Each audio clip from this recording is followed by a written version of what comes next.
Good evening, everyone. Assalamu alaikum wa rahmatullahi wa barakatuh. My name is Abdullah Faliq. I will be your host this evening.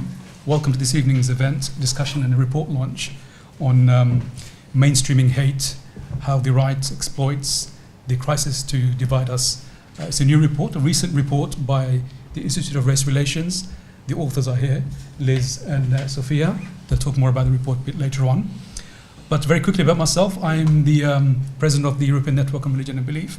I'm a trustee at this mosque here also, which is one of the oldest and the largest mosques in Western Europe. I'm also the managing director of the Cordoba Foundation.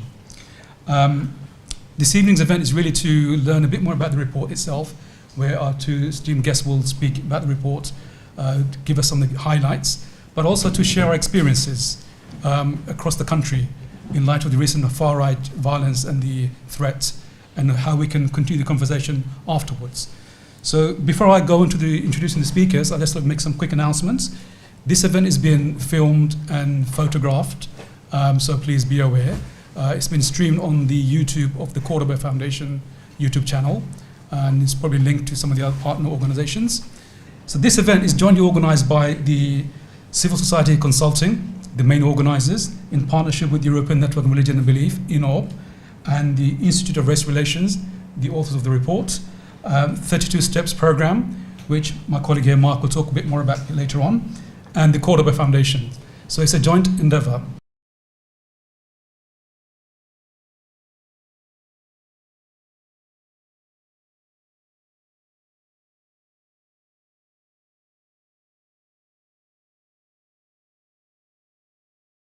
Thank you very much, Abdullah, for that welcome and for that context as well. I mean, I think that certainly at Civil Society Consulting, and I've also been part-time director at the European Network on Religion and Belief, the rise of the far right across Europe, but clearly in this country as well, is something that really concerns us greatly.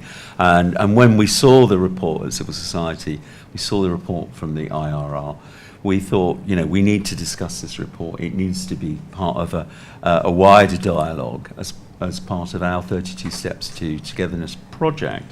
And I think we were looking to do this event tonight, thinking it was going to be before the election, if you might recall. Clearly it's been after the election, but it's been after the horrendous racist riots that we saw just a month ago, which a lot of the report prefigures, really. I mean, on a positive note, from our perspective, is that we are leading on a project called 32 Steps to Togetherness. We've got some of the catchphrases here. We put the information in front of you today as a progress report, but also a summary of what these steps are and what we think individuals, organisations, communities can do.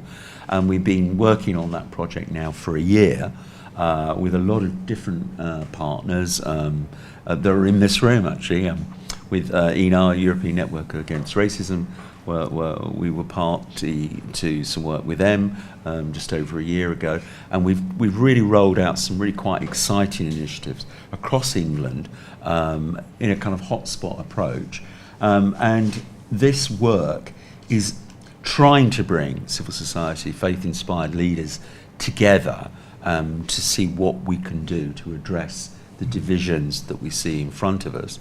And I just wanted to add to that, because it will be something I'm sure we'll be discussing today, because a lot of our work has been underpinned by the huge growth in loneliness that we see in our society and the isolation that some communities then experience in response to that.